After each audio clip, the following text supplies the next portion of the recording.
ദില്ലി മദ്യനയ അഴിമതിയിൽ ആം ആദ്മി പാർട്ടിയെ പ്രതി ചേർക്കുമെന്ന് ഇഡി ദില്ലി ഹൈക്കോടതിയിലാണ് ഇക്കാര്യം അറിയിച്ചത്. വിവരങ്ങളുമായി വിഷ്ണു തലവൂർ ചേരുന്നുണ്ട്. വിഷ്ണു, കെജ്രിവാളിനെ അറസ്റ്റ് ചെയ്തതിന് പിന്നാലെയാണ് ഇപ്പോൾ ആം ആദ്മി പാർട്ടി അടക്കം പ്രതി ചേർക്കുമെന്ന് ഇഡി ഹൈക്കോടതിയിൽ അറിയിച്ചിരിക്കുന്നത്. വിശദാംശങ്ങൾ.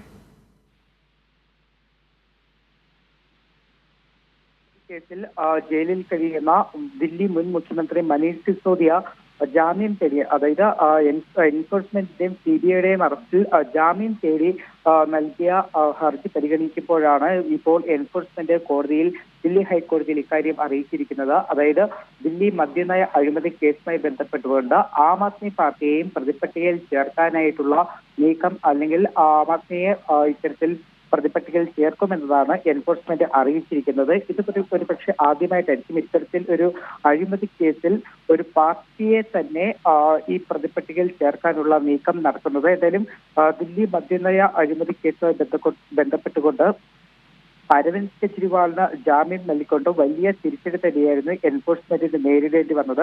അത്തരത്തിൽ ആ വലിയൊരു തിരിച്ചടി നേരിട്ടതിന് പിന്നാലെയാണ് ഇപ്പോൾ ആം ആദ്മി പാർട്ടിയെ മുഴുവനായി തന്നെ പ്രതിപട്ടികയിൽ ചേർക്കാനുള്ള നീക്കം നടക്കുന്നത്. ആവണി, തീർച്ചയായും വിഷ്ണു സൂചിപ്പിച്ചതുപോലെ കെജ്രിവാളിൻ ഇപ്പോൾ ഇടക്കാല ജാമ്യത്തിൽ പുറത്താണ്. ഇലക്ഷൻ അടക്കം അദ്ദേഹം സജീവമാകാനുള്ള നീക്കത്തിനിടയിലാണ് ഇപ്പോൾ ഇഡിയുടെ ഭാഗത്തു നിന്നും ഇത്തരത്തിലൊരു നീക്കം കൂടെ ഉണ്ടാകുന്നത്.